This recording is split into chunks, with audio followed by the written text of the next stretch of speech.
This is the one he liked. To my neighbors, William James, the great 19th century medical doctor and religious philosopher, wrote an essay in which he talks about 2 hours we face, the hour of terror and the hour of satiety. The latter means that time when someone has everything, is sated, and asked, is that all there is?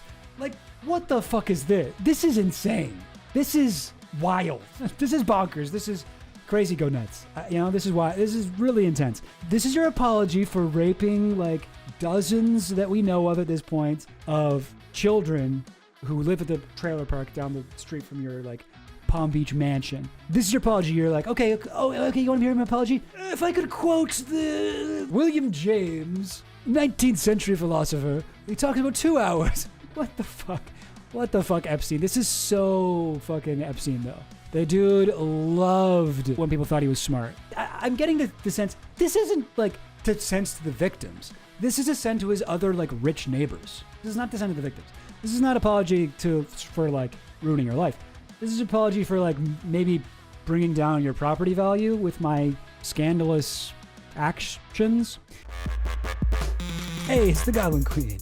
All right, there's another fucking article. Like I said, they're dropping shit all the time. They're keeping you in the news. It's smart. It's smart what they're doing. I wish that they just leaked it. Like, I wish that somebody could just send this to WikiLeaks or DDoS Secrets or whatever, because I mean, maybe not even just myself, but I'd like just the internet kind of core, whatever, the masses to be able to look at it. Here's an interview with one of the guys who's writing these articles. Remind everybody the emails that Bloomberg got access to and what you guys have been going through. Yeah, that's right. It's been one of the highlights of my, 20 years in journalism to be a part of this team with Surya Matu and Jason Leopold and Ava Benny Morris and many others. So, Epstein, who remains so profoundly central to the public imagination and yet such a profound enigma. News obtained. Enigmas never age. Thousands, more than 10,000, more than 18,000 emails. And I want to be clear, these are private emails. These aren't things that have been recycled through, it's not things everyone knows about. This is new stuff.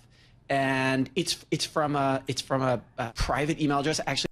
Yeah, I mean, as far as I know, to the fill-in station, Bloomberg is the only one that has them like that. But I had a really like, I mean, I don't want to say I had fun, but I kind of did, I guess. Like, I was enjoying like this sort of like detective work of getting all those Ehud Barak emails and being able to search shit in them. That was cool. I thought that was fun, but I thought that was like good. And it wasn't just me doing it, like a lot of people were out there doing it. They should make these public too. Cause like Bloomberg, I always see they're finding some cool, interesting, useful stuff in there. But like if they crowdsourced it, it would be so much better. For example, there was one email where someone says, listen, I need to talk to you about something private. What email would be good? And he writes back and says, this one, to give you a sense of what we're talking about here. And my colleagues, including Harry Wilson and others, did some really remarkable reporting on Peter Mendelsohn, who lost his job as the UK ambassador to the United States. Exactly. R.I.P. Smoking on the whatever. I don't know. I tried to do a meme, but I don't even really get it. In the wake of their story, and Ava Benny Morrison and Jason Leopold have done, and others have done great work on Ghislaine Maxwell, and really carefully showing that her relationship to Epstein was just much deeper, and their partnership was much closer than either had admitted. And what this story, which I wrote with this wonderful team, what this story is about is, in some ways, I hope, not the usual. Epstein is, of course, in some ways a story about sex and sex crimes. But I think what you'll find is that what this story is about is about what I cover. It's really a story about money and a story about power and a story about connections. And that's how we talked about it with our editors, including Lauren Eder. And it's can I just pop in that there's a bunch of people pictures. And I'll be honest with you, I think when we both look, I didn't recognize most of them. Well, that's what I think was so notable about this. I mean, there are certainly the names that have been associated with Epstein for years, like Alan Dershowitz, for example. Right. And there's new information, new emails from there, and a conversation that your team had with him about that. But there's also a name that I'd never seen before, Mary Spain. Oh, yeah, that's what it's supposed to be. Smoking that ambassador pack. That's what it was. I was like, smoking on something. I don't know. I'm sorry. Bye-bye, Mandy boy. Bye-bye, Mandy. I feel like he would have called him Petey. Bye-bye, Petey. Hey, Petey boy. Petey Mans. Spaeth, somebody who's a crisis strategist. She was director of media relations at one time for the White House under Ronald Reagan. What role did she serve? Well, thanks for that question, because I think what's special about the piece, and I hope viewers and listeners check it out, I think what makes it a valuable piece of journalism, especially at this moment when Epstein is really in the news and is all of a sudden has gone from being an exclamation point to a real question mark. And there are a lot of questions about what's going to happen now over the next few days and weeks and months with Epstein and his files. What our story is about, and why Mary Spaeth comes up, is that it's about the depth and... Okay, we haven't gone over this part yet, but this part's crazy. This part's actually, I think, quite funny. The breadth of his relationships. And, it is not a story about Republicans versus a story about Democrats. It's a story about powerful people. And it's a story about different kinds of power. It's a story about academics and researchers, people who make it into high elite echelons of the intellectual life. It's about people who offer, like Mary Spaeth offers, a basically strategy for people who are in trouble, crisis strategy, public relations. And it's a story about counselors and lawyers. And to answer your question about Mary, there was a point, believe it or not, where investigators are closing in on Jeffrey Epstein. This is early 2008.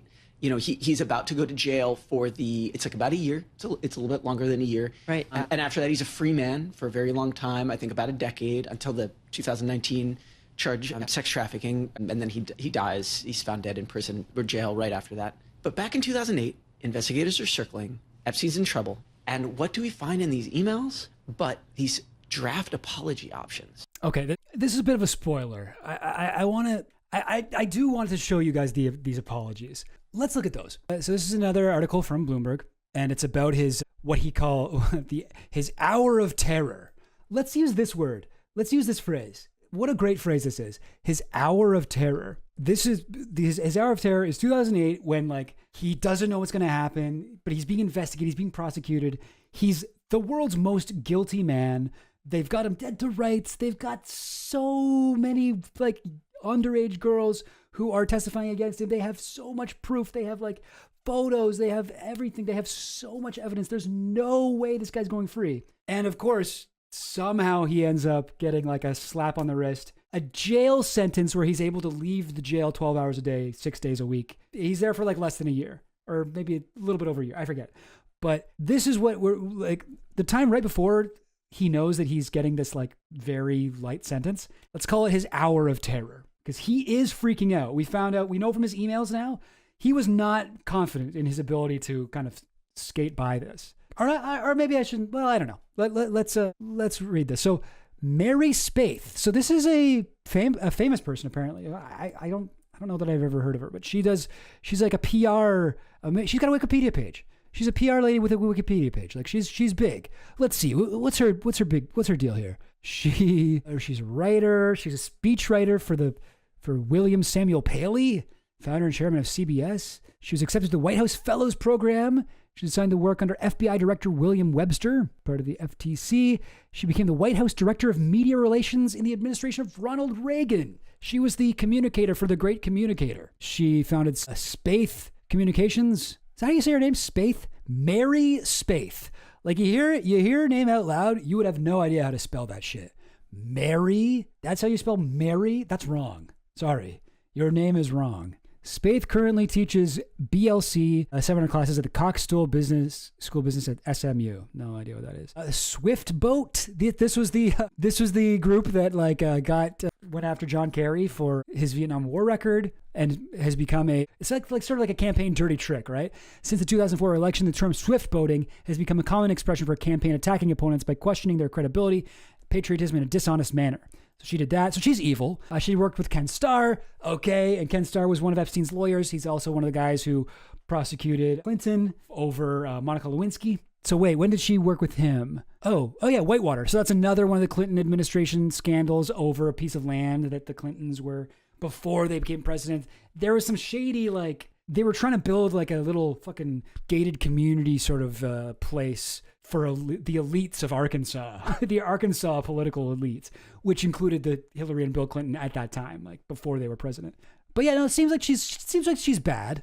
It seems bad. She was actually she did some work for Jeffrey Epstein. Okay, well, what did she do? She wrote him 3 apologies that he could give. They're long. I don't want to read them all, but I want to give you guys the gist. So here's the number 1. So these are apologies. This is not a legal thing.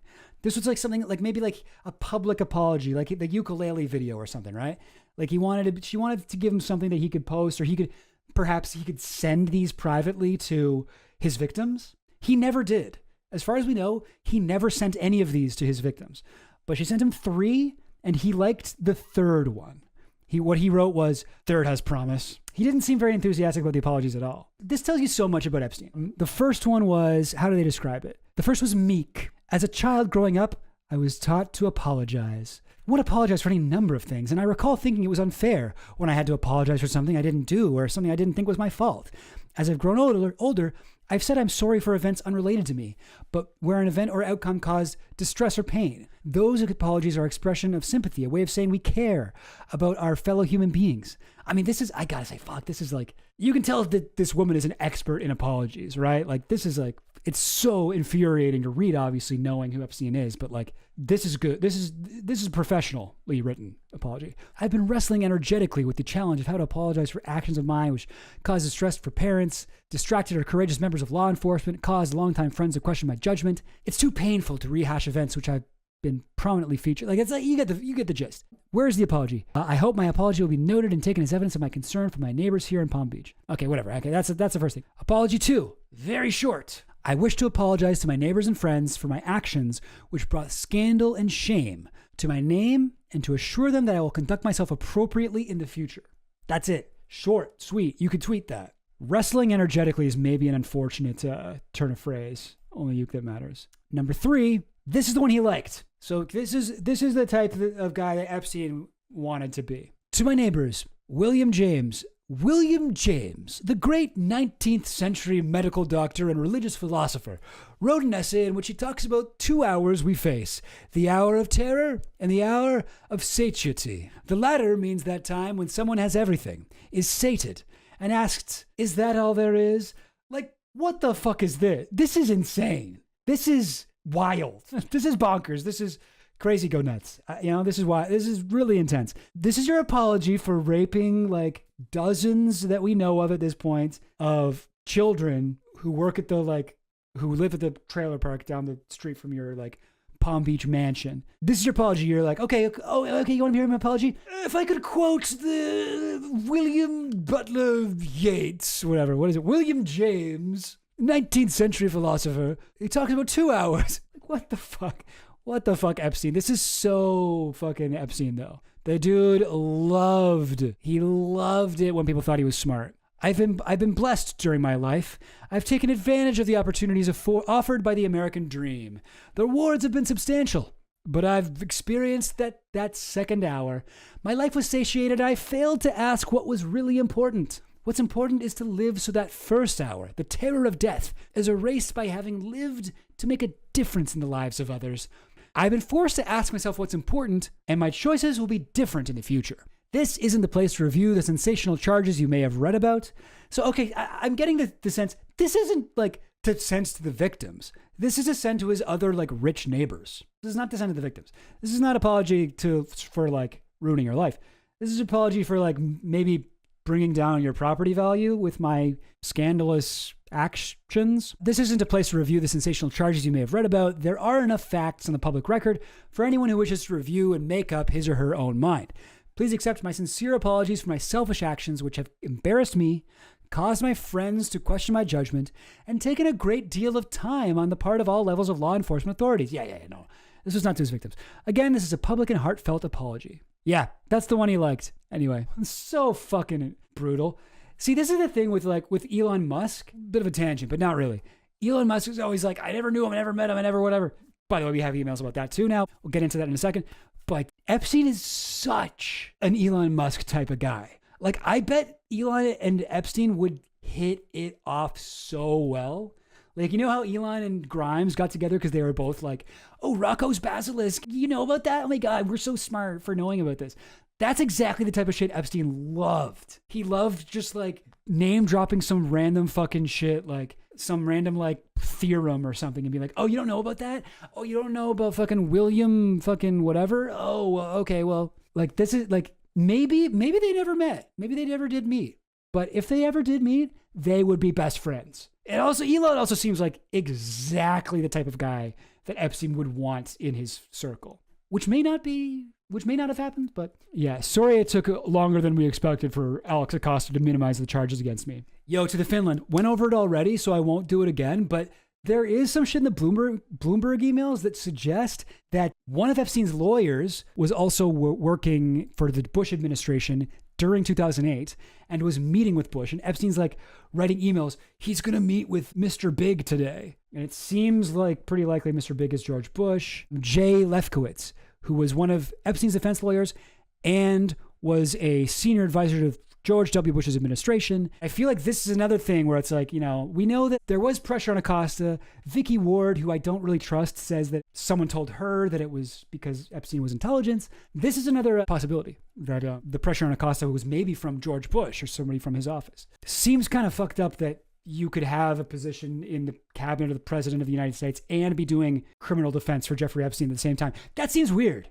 That seems odd. No, I do think it's funny. And I do think, like, doesn't this seem like something fucking Elon Musk would say? Like, he's always like, oh yeah, well, I'm very smart. Well, William James is a 19th century. He was a doctor, a philosopher, wrote an essay. I've never done a Musk impression. I don't know. Rate my Musk impression. Oh yeah. What George? Wait. Yeah. Wait, George Bush is Mr. Big? Oh fuck.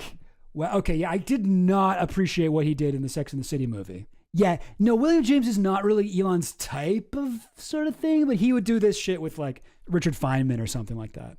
Which, to be fair, so would Epstein.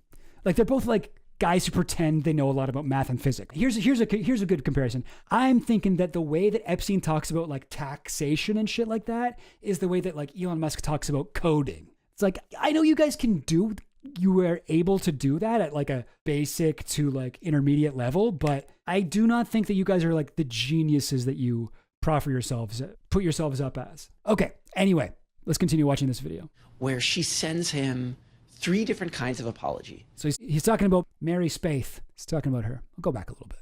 Teen charge sex trafficking, and then he dies. He's found dead in prison or jail right after that. But back in 2008, investigators are circling. Epstein's in trouble. And what do we find in these emails? But these draft apology options where she sends him 3 different kinds of apologies. One's very meek. Talks about his memories of being a kid. It's actually, I found it very deep. I imagine, all of us remember being kids and having to apologize. Second one is very short. And it's really terse. The third one, it's the word we use is elegiac, and it is. He cites William James. I'm hoping it's the first Bloomberg News story that calls out William James, 19th century American philosopher. Like, that's so insane, so funny that was his favorite one. Talks about the hour of terror and the hour of satiety. How about that word? And he talks about the American dream.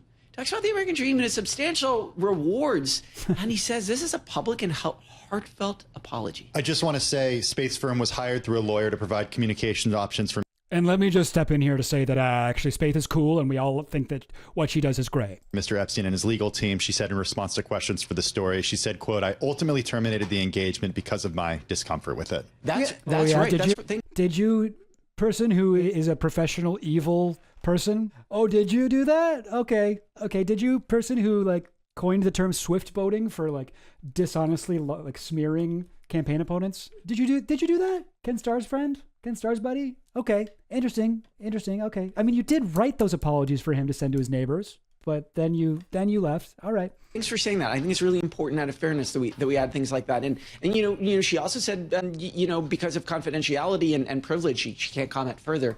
But, we don't know what was going on here. I want to be clear with our viewers. Right. For all we know, Epstein was really very close to saying sorry, but he did not. He did not in the sense of giving a broad apology, certainly to his victims. And I want to be clear. The U.S. Department of Justice says there are more than 1,000 of them. More than 1,000 of them. And Epstein did not give a heartfelt, I'm saying like around 2,000. William James quoting apology as far as we know. But our story shows what it could have potentially sounded like if he had. But again, those were not apologies to his victims. Dude was not interested in apologizing to his victims at all. All right. So, crazy. Oh, I'm not supposed to say crazy. Wild. Okay, moving on here. Her 2008 exchanges are part of more than 18,000 emails from Epstein's personal Yahoo account obtained by Bloomberg. We all know this already. His callous and methodical recruitment of young women, a close partnership with Ghislaine Maxwell, and his adoration for one of the UK's most influential figures, that's Mandelson. And this, so let's hear more about the end of his kind of life. Well, not at the end of his life, the end of his non-criminal life before he was convicted. He was drawn to what he saw as the finest things in life: the Boeing 727, one of Manhattan's largest townhouses, and his own Caribbean island. And when his own hour of terror dawned in 2005, following a tip to police in Palm Beach County from you can tell that the Bloomberg guys love that phrase, hour of terror. To be fair, I like it too. Palm Beach County from the family of a teenage girl, he didn't rely on just one champion or defender, his inbox shows, but a collection of elite professionals. Though lawyers, academics, and media advisors helped him in different ways and to different extents, his network included past and future White House officials, Lefkowitz, a top Hollywood publicist, not sure, a former child exploitation prosecutor, and renowned researchers, including one on his way to winning a Nobel Prize. That might be Pinker? I don't know. I don't think Pinker won a Nobel Prize. That support for Epstein, which harmed more than 1,000 people, according to the U.S. Justice Department, came when he needed it most. The professionals who surrounded Epstein defended and deflected, coached and counter-messaged, burnished and polished. Together, they helped extend Epstein's influence and freedom, even lending an air of invincibility. His reckoning was postponed until 2019 when federal prosecutors charged him with trafficking minors. Weeks later, he was found dead in jail in New York City awaiting trial. Epstein's emails veered between domineering, cloying, comfortable, and obsessive, and were often riddled with typos. In response, his advisors and supporters were deferential and even fawning. Yeah, I mean, fucking Mandelson was like, Jesus, that guy needs to chill. One of his many friends at Harvard University got in touch. I read the newspapers early this morning. I assume that he talks like that, neurologist. Mark Tremo wrote to one of Epstein's assistants, please remind him that the boys from the Bronx, even if they do end up at Harvard, have long memories, know all about cops, and stay true to their friends through thick and thin. No less peccadillos. Tremo, who's currently listed as an adjunct professor at University of California, Los Angeles, didn't respond to multiple messages seeking comment. The Academy, Epstein, a former math teacher, wasn't merely interested in academia. He was fixated, and academics were drawn to him too. Okay, wasn't merely interested in academia. He was fixated, and academics were drawn to him too. Yada, yada, yada. He hung out with a lot of smart people. Stephen Koslin, Epstein's assistant, asked about nailing down an appointment for him with Stephen Koslin, then chair of Harvard's psychology department. Koslin is a priority, Epstein wrote. Within days, the psychologist was proposing dinner with bigwigs across economics, genomics, and limb regeneration to discuss a lab centered on genetics in the brain that would explore far-out ideas such as life extension. He also helped plan smaller gatherings for Epstein, including pizza over a table with him and the Dersh. Uh-oh, Pizzagate people. Pizzagate people, check this out. They're talking about pizza. Harvard law professor Alan Dershowitz, one of Epstein's lawyers. So, yes. Okay, this dude, Koslin. So, Koslin's now the president of an AI education startup. Great. Cool that that's a thing. Active learning services. This is what Stephen Koslin's doing nowadays. Cool, man. You want to put AI in education? Great. Another thing that's making me kind of hate AI even more than I already do is fucking how many massive AI people were like close friends with Epstein. So Koslin corresponded that February with geneticists George Church and Gary Ruvkin, a Harvard molecular biologist who won a Nobel Prize. They shared ideas about a project whose farthest reaching Harvard goal would bring together experts in law, psychology, biology, and economics to describe the pleasure signatures in the brain, gross, that they said could correspond to hunger, sexuality, and fear. I mean, that's fine. Like that's probably really cool research, like interesting stuff to know, but it just sucks that specifically that they were courting Epstein's money for this shit. In February 2006 email, Ruvkin wrote, I shall again try to drive home the point about the Pleasure Genome Initiative. He added this request, let me know if this subject is too strange for our patron. When Epstein received the exchange, he wrote to his assistant, the patron has no boundaries. I mean, it's funny because like when Epstein would be doing these salons with all these like very intelligent people, he famously would, let me see if I can find the Steven Pinker quote, when he would get bored, because he had ADHD, Epstein. When he'd get bored hearing all these scientists talking about fucking actual smart people shit, he'd just interrupt them after a couple minutes and be like, what has that got to do with pussy? Let me see what happens if I just search that. Jeffrey Epstein, my very sick pal. If the conversation drifted beyond his interests, Epstein was known to interrupt, what has that got to do with pussy? So some of these results here are very funny. But this article seems to be saying, like, I would assume that like Epstein became involved in this because he would be hanging out with these scientists. What has that got to do with pussy? And they'd be like, well, I don't know. Maybe we should do some pleasure research. That stuff he would give us money for. But no, it seems like it was just coincidence. Let me know if the subject is too strange for our patron. No, actually, this is like my favorite thing. It isn't clear from the emails what money, if any, Epstein gave the project, though he'd previously donated $200,000 to Koslin. Blah, blah, blah. Skipping ahead here. Personal Genome Project at Harvard. He gave a lot of money to... Oh, okay, so Koslin, his academic ties were... Okay, this is interesting. His academic ties, Epstein's academic ties were helpful as reporters began focusing more intently on him. Koslin was vacationing in the backwoods of nowhere in August when he let Epstein's office know about an inquiry he'd received from a Fortune reporter who was working on a short article about Epstein. And when a reporter from the Harvard Crimson emailed about a spat that involved Epstein and Dershowitz, Koslin sent that along too. And he wrote, FYI, I'll not respond. So it seems as though Koslin at least knew that Epstein is like kind of worried about this and like does not want his image to be like tarnished. Yeah, interesting. This is his hour of, what is it again? Fear? Some kind of bad hour. Goldberg, one of the guys working this project, said that Epstein never provided funding and the proposal to name it for him was obviously in jest. I don't know about that. He added that surrounding himself with prominent researchers may have been a way for Epstein to fulfill a fantasy of being a scientist. That's the vibe I get too. LeCun doesn't come up anywhere else in the email cache. Told Bloomberg he'd never heard of Epstein before. Epstein, well, who? I feel like you definitely hadn't heard of him at this point. Koslin wrote that he had decided to be Dean of Social Sciences at Harvard. Koslin added a month later that he'd love to visit him. Unfortunately, jail starts Monday, Epstein wrote. Koslin wrote back, damn! Let me know if I can help. Or maybe that's more of like it's not so much like a, damn, dude. It's more of like a, damn. Oh, damn them. Damn. But when I see damn in all caps, and with an exclamation mark, I instantly am like, damn, let me know if I can help. Damn. Let me know if I can help. Look who it is. The Dersh. Long before Epstein reported to jail, Dershowitz and prominent lawyers from Florida and New York had worked in 2006 to narrow the scope of his prosecution in Palm Beach County.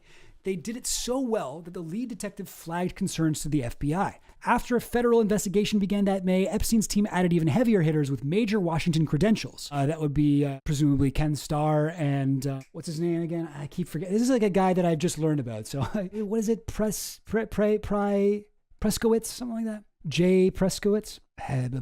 They helped bring both cases to a close. Sorry, guys. Let me just read ahead here. In early 2006, as Epstein's legal peril was deepening, he got a note from Harvard Law School student and research assistant to Dershowitz named Mitch Weber. Oh, fun random fact. You know who else is a research assistant to Dershowitz? Natalie Portman. Do you know this? Natalie Portman, the actor, the V for Vendetta lady, Star Wars, Padme Amidala, whatever her name is. Yeah, she was a research assistant for Alan Dershowitz when she was at Harvard. And she specifically helped him research his book, what's it called? Chutzpah or something like that. It was one of his books about Israel. The Case for Israel. That one. This is one of the ones that Norman Finkelstein wrote a book about. It's actually this was the book that led to the massive feud between Finkelstein and Dershowitz. And he accused him of like plagiarizing shit in it. But yeah, no, the research assistants mentioned in the book's acknowledgments include Natalie Hirschlag, the birth name of Israeli-American actress Natalie Portman. I don't know what to do with that information. What Natalie knows. Anyway, sorry guys, so unrelated, and no one even set me off on that. Sorry, what are you guys trying to think about here? And this was an email from Dershowitz, a memo. These girls are talking about the victims of Epstein. These girls are self-described prostitutes. They don't feel harmed and they're out for money, Dershowitz said, according to a memo from Weber that said it paraphrased his notes. Epstein is decimated already. He hasn't slept in months. I want to leave here and tell him we've got this resolved. Why can't we figure something out today? I don't think Dershowitz is a good lawyer because he's like really smart and knows the law and like what you would expect, or like, maybe some lawyers are just very charismatic and they have people skills, right? And they're just like very convincing. They're very good at making arguments. They're rhetorically very good, right? Like, there are different skills you can have as a lawyer. Dershowitz's lawyer skill, to me, appears to be, hey, I have no morals. I will defend literally anyone. In fact, the more evil they are, the better. Like, I'm like O.J. Simpson's guy. I'm Epstein's guy. I'm fucking Klaus von whatever his name is, wife murderer guy. I'm really evil in just every way that you can imagine. But also, I will ruthlessly, like, I will personally harass everyone who is against you. I will, like, pay people to, like, argue with them. I will show up at their house. I will constantly, like, force them to dredge up the worst moments of their life. I will call them the most horrible things. I don't care if they're children. I don't care if they're, like, abuse victims. In fact, I would prefer if they're abuse victims, because I will just, like, I'll play into that. That's, like, ammunition for me to use against them. Like that's what he is. He's a pit bull lawyer, as they call him. Like, this guy is terrible with people. He does so many interviews because he just loves to fucking talk to cameras. And if you ever see him, he's like, how the fuck is this guy a lawyer? This guy is so unconvincing. And so he says things that incriminate himself constantly. But, like, what he's good at is hounding people. Anyway, but yeah, so here's his fucking message about these girls. They're self-described prostitutes. They don't feel harmed and they're out for money. Like, this guy's he's a bad person. He's a bad person. This guy shouldn't be allowed to be out and about. Let's just leave it like that. An assistant state attorney told Epstein's team her office had an ethical obligation to consult with victims before making any deals, which they didn't do. And then Dershowitz again started hounding them. Dershowitz said he refused to make Epstein into a public pariah. So this was what led to the Crime Victims' Rights Act, that Epstein's victims were not informed that they weren't being consulted at all for the case. They weren't informed about the results of the case. They weren't even told when the trial was happening. They weren't told any of this shit. No, they have to do that shit. They weren't informed that he was going to get away with everything. Weber, whose work for Dershowitz extended past the Harvard Law commencement that June, went on to field sensitive questions from Epstein. I'm sorry, this is Weber. I'm sorry, I was a little confused about what you were asking on the phone, Weber wrote him. I see what you were asking now. The question is, what would happen if one were to transport a minor for sex, or transport oneself with the intent to have sex with a minor, into a state in which the age of consent is below 18, assuming the minor is above the age of consent in the given state?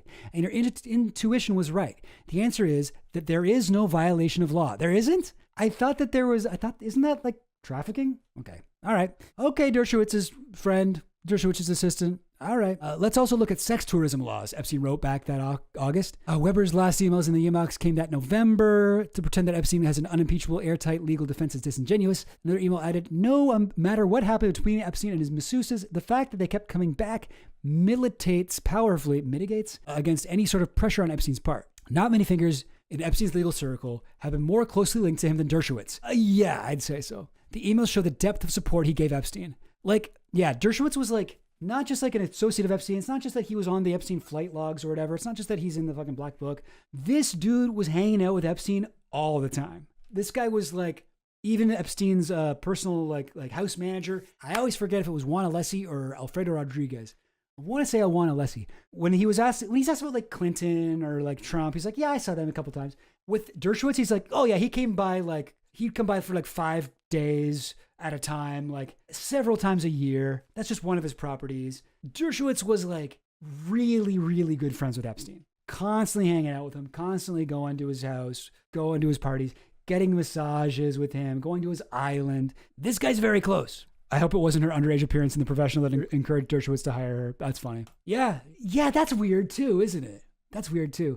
A lot of these people, a lot of the actors, like, I mean, not that Natalie Portman is connected to Epstein at all, other than like through Dershowitz, I guess. But like, isn't it weird how like Kevin Spacey was on that flight with Epstein right after he was in American Beauty, where he's in love with like a blonde, like underage high school girl? Like, weird stuff. Dershowitz claims to have brought Epstein his IDF sweatshirt. Yeah, I would believe that.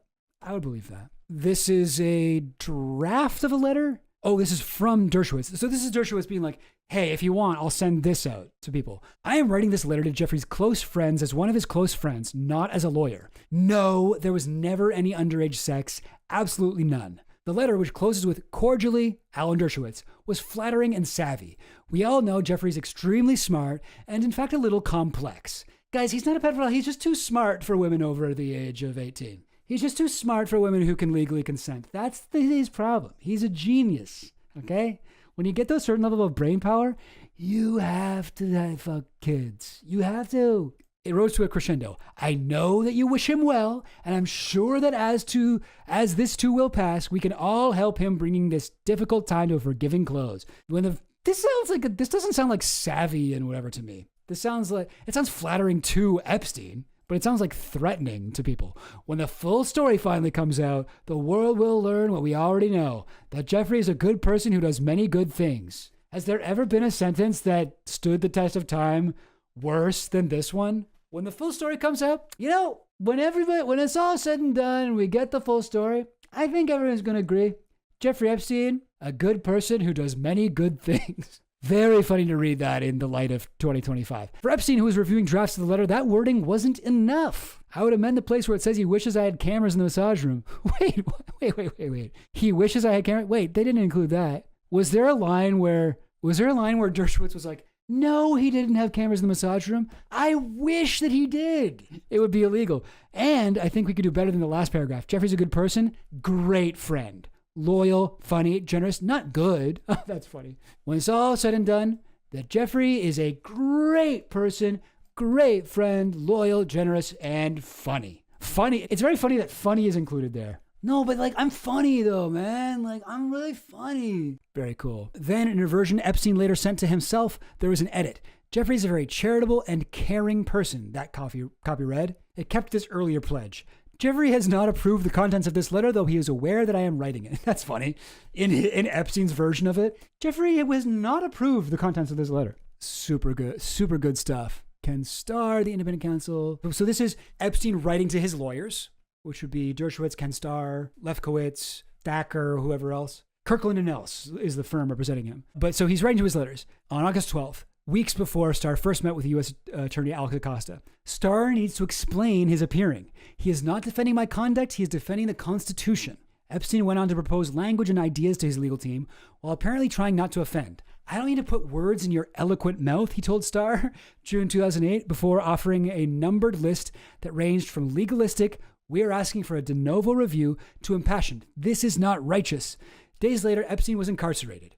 In the cache, there are emails to, but not from, Starr, who died in 2022 rather. R.I.P. Not really. The reach of Epstein's team was vast. Stephanie Thacker is the one we haven't talked about, who'd spent years with the Justice Department's Child Exploitation and Obscenity section and is now a federal judge on the Court of Appeals for the Fourth Circuit. Did really well after this. Epstein paid $4 million to Dershowitz and almost $3 million to Kirkland & Ellis. Dershowitz got more than half of the money he paid for this. He essentially fired me and refused to pay what he owed me, Dershowitz said. We ultimately resolved the fee issue, but I believe my total fee, which was based on my hourly charges, was far less than what you say.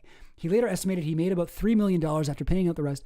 Okay, I don't care what he says. Epstein's legal fees hit more than $54 million, yet he came close to spending even more after the indictment on a Paris mansion on the Ile Saint Louis that he wanted to make into a mathematical institute. A Qatari prince outbid him. Doesn't this just feel like, what's that? There's a fucking phrase from, I think it's from Final Fantasy or some video game. That's if the punishment for a crime is a fee, then that law exists only to punish the poor. Something like that. I don't know. But okay, so he had to pay for his charges. He had to pay $54 million for his lawyer and shit. But he would have spent that much on a fucking mathematical institute in Paris. This guy is not, that money is meaningless to him. Crazy. Wild. Yeah, I don't think it's a coincidence that the filling station says.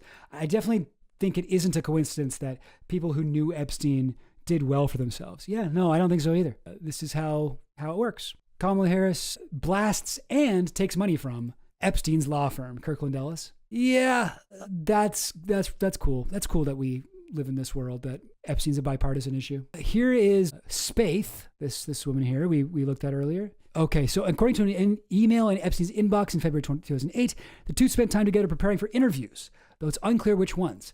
Her memo after their session describes showing Epstein the Spaeth methodology to answer questions without being trapped by the parameters. During their exercise, she emphasized having material to change the subject and the skill to repeat it's not appropriate to discuss without sounding canned or bored. wow, that's the fucking Spaeth strategy? That sounds really obviously fucking inauthentic. Jeffrey internalized and aced this exercise immediately, she wrote. They came up with a long list of questions that Spaeth predicted will, alas, almost certainly be permanent features for years to come.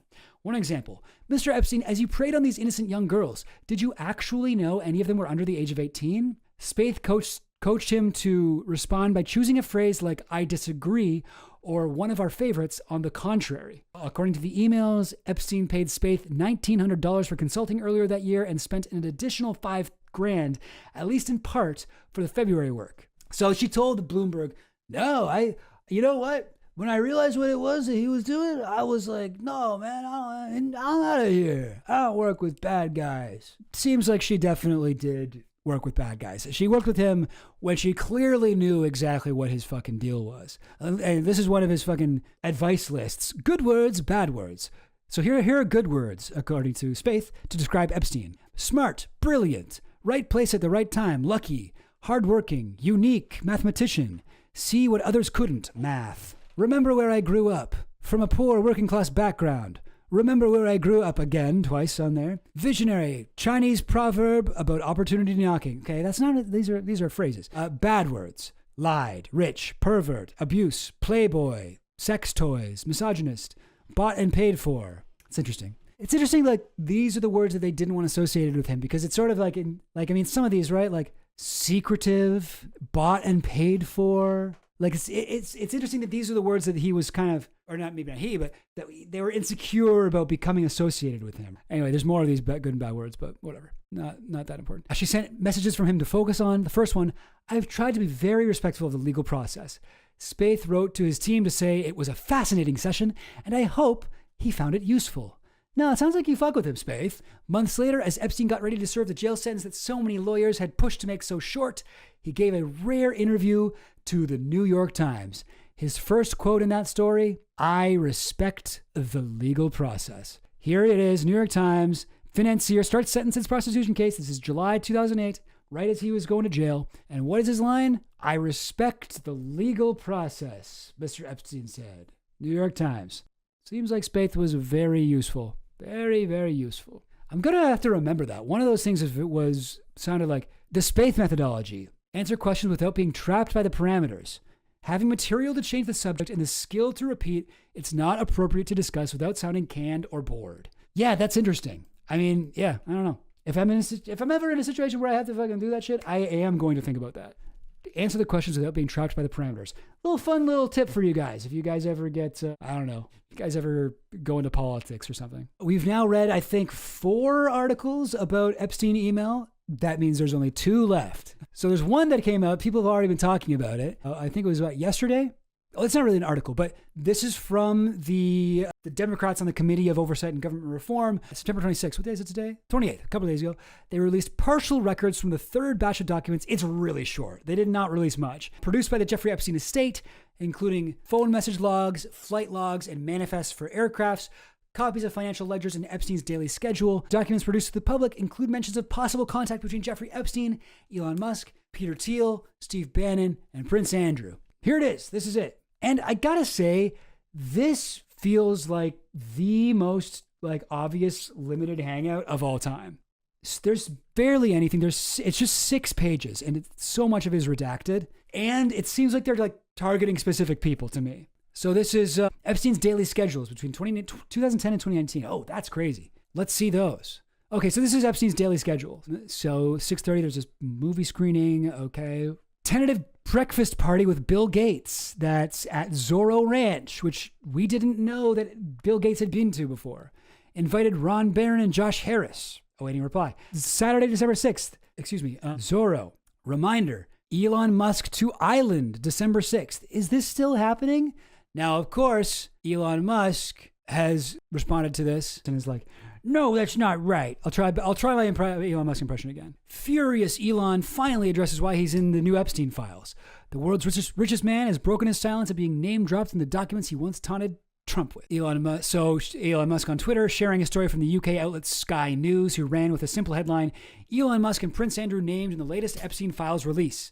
The Tesla CEO fired off an enraged tweet. Shame on Sky News for this utterly misleading headline. Musk wrote, anyone pushing this false narrative deserves a complete contempt, right? Epstein tried to get me to go to his island and I refused, Musk continued. Yeah, they didn't me even before Prince Andrew, who did visit. I mean, okay, maybe. Like, it does say Elon Musk to island December 6th. Is this still happening?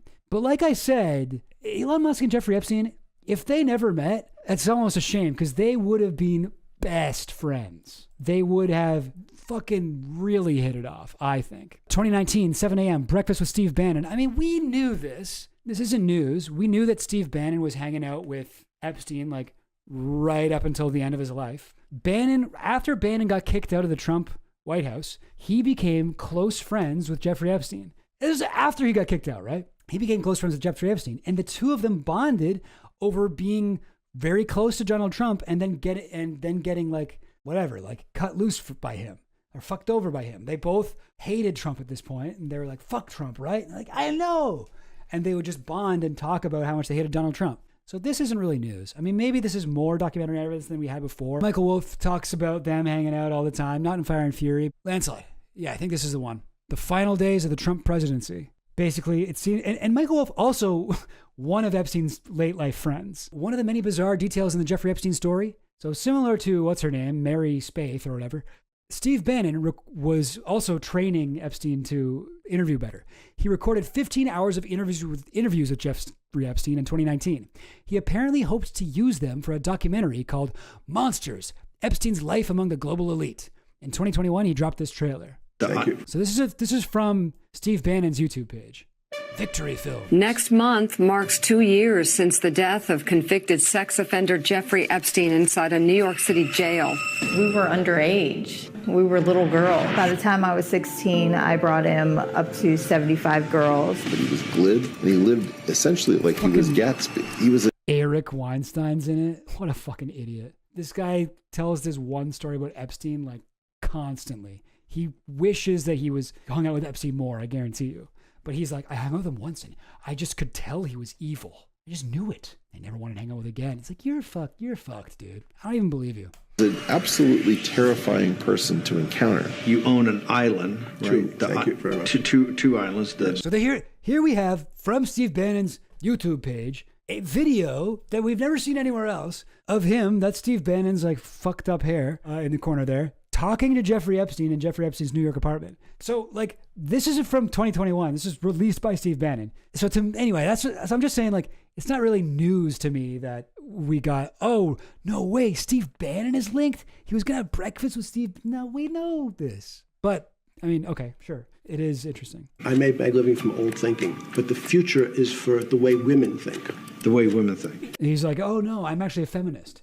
You know what? The future is female. You can quote me on that. Jeffrey Epstein. I came up with that because I'm good at math. That's correct. Is that not a sop because of all the depravity you've done against young women? And your new sop is that their women's thinking is the future? No, I've been... Like, you can tell these guys are friends, right? Like, Steve Bannon is trying to edit it. This is after Epstein died, but he's trying to edit it so that it's like, look, I was asking him the hard questions. But by Epstein's response, he's like, oh, okay, you're Steve, right? Am I wrong? Is the future? No, I've always believed that. That's right. Let me go back because I'm sure Steve Bannon thinks that his little question here makes him look really good. The way women think. The way women think. That's correct. Is that not a sop because of all the depravity you've done against young women? And your new sop is that their women's thinking is the future? No, I've always believed that women would in fact be able to take over. I'm a firm believer and supporter of Time's Up. Federal prosecutor. I'm a firm believer and supporter of Time's Up.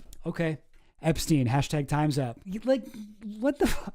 Anyway, I think that's it. I think that's all we got. Oh no, there's more. There's a little bit more. This looks like new. Yeah. This is a different day. They must have done different. He's changed his clothes. The greatest threat to people put in solitary confinement is they try to kill themselves. Imagine that. You're only in a room for 24 hours. You start to go crazy. Like, and then the monsters, Epstein's life among the global elite. Like, even that, like, it almost sounds like it's not really about Epstein. It's about like, whoa, Epstein had it so hard. You know what I mean? Like, it's weird. So he dropped this trailer and he was like, I'm going to put it out.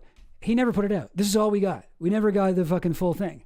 But But you know what? I get into it in the thing. The documentary was never released. Why? Michael Wolff, who introduced Bannon to Epstein in 2017, says that the interviews were never intended to be used in a documentary.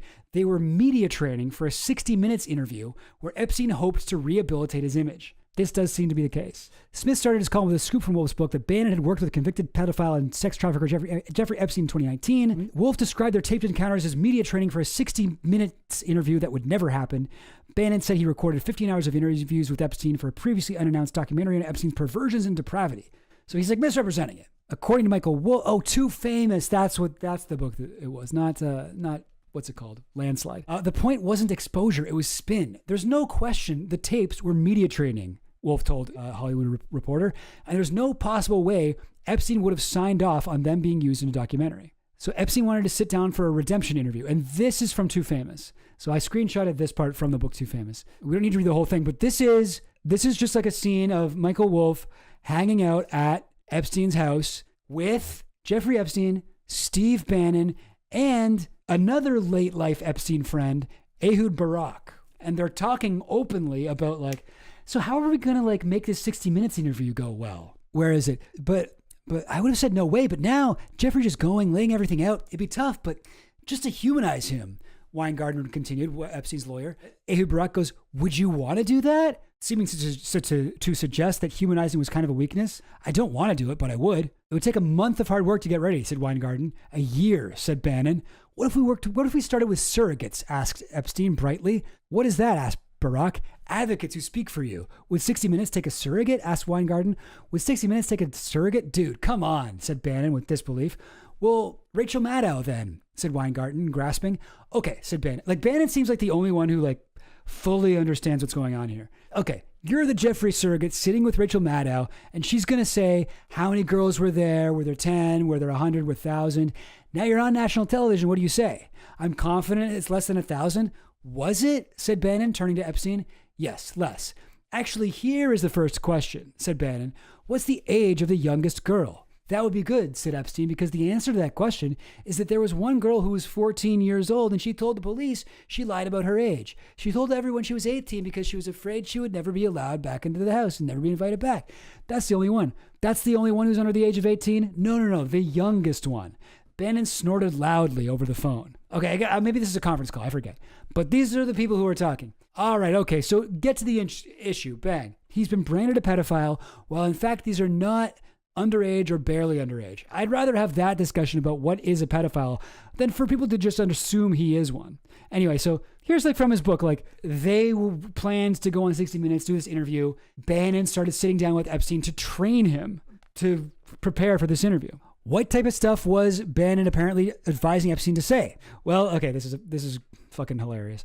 Bannon advised Epstein to look into the camera occasionally, not to share his racist theories on how black people learn, and stick to his main message that he was not a pedophile. Can you imagine like getting that kind of advice? People don't talk about it enough. Epstein was extremely racist, like very racist. He's like, look into the camera every so often. Yeah, I think I'm pretty. Look directly into the camera. Don't say you're a pedophile. Try not to get into any of your theories about how black people learn. And this is Wolff. He's like, I have no idea where the voluminous footage is now. Bannon himself, I think, says that he has like over 100 hours of interviews with Epstein where he's like asking him hard questions about this sort of shit.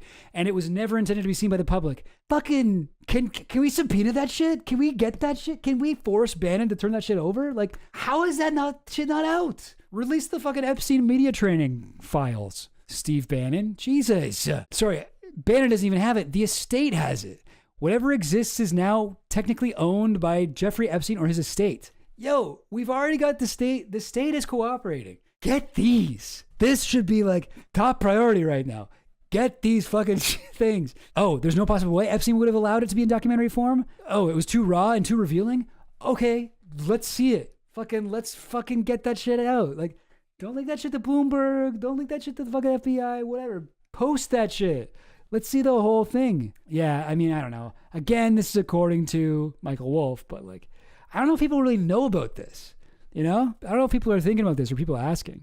But anyway, this is my old thread, and I was like, no, we should ask the estate. Get all Epstein's emails and texts. Listen, we could get it. We could, whatever. Anyway, I'm gonna retweet that. That was from a few months ago, but I feel like that one's aged well. Okay, where was I? Oh yes, we were looking through this. Breakfast with Steve Bannon. Okay, yeah, Steve Bannon and Jeffrey Epstein were like best friends. Yeah, it makes what has come out look like pure limited hangout. Oh yeah, big time. Oh yeah, Bannon is like one of the fucking worst people ever. What dirty work Bannon is. So yuck. 3-color yuck. I don't know what a 3-color yuck is, but I would even say like 4 or 5-color yuck. Reed Weingarten, who I believe we also just heard from, was his lawyer, I think. Reed Weingarten, right? He was also on that conference call we just heard. Yeah, Epstein's lawyer. Okay, nothing. Redacted. Reed Weingarten at breakfast. Lunch with Peter Thiel.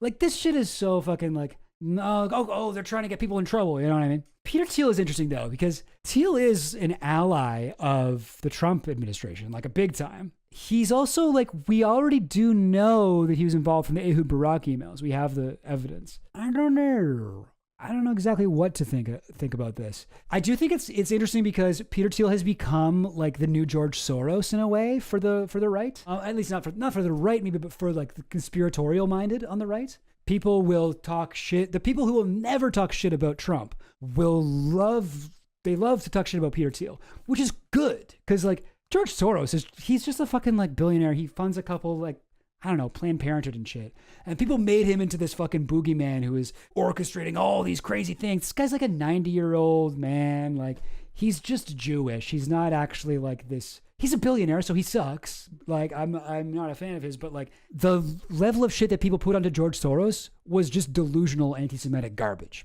right? I don't think I need to get too into that. I think we all know that that's the case. But Peter Thiel is like the real life George Soros. Like Peter Thiel, like he's literally trying to drink children's blood to stay young. You know, like he's fucking adrenochrome, but let's do adrenochrome, but for real. He's literally orchestrating like massive hidden campaigns to like overthrow the media and destroy like Gawker and fucking who knows what else. He is behind the scenes on so much shit. Now, I don't think Peter Thiel is like a particularly genius operator, really. He doesn't seem that smart to me when I see him in interviews and stuff, especially.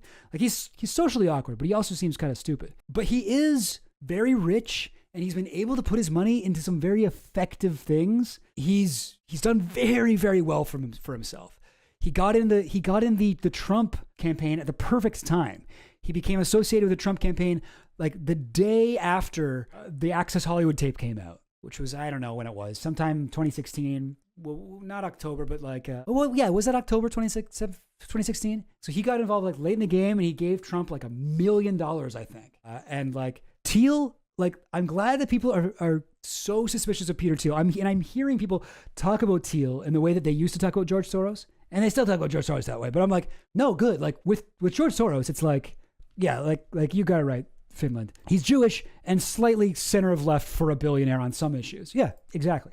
And they'd be like, it's George Soros, it's making everyone trans or some shit like that. And it's like, no, you fucking idiot. But no, Peter Thiel is actually, I mean, he's not making people trans, far from it. But he is actually the guy. Like, this guy's a problem, you know? This guy is kind of taking over the world from the shadows. And his name can literally be rearranged to read The Reptile. So, come on now. He's a reptile. All right. Okay, then redacted. Nothing interesting. And then, oh, look at this. Oh, wow.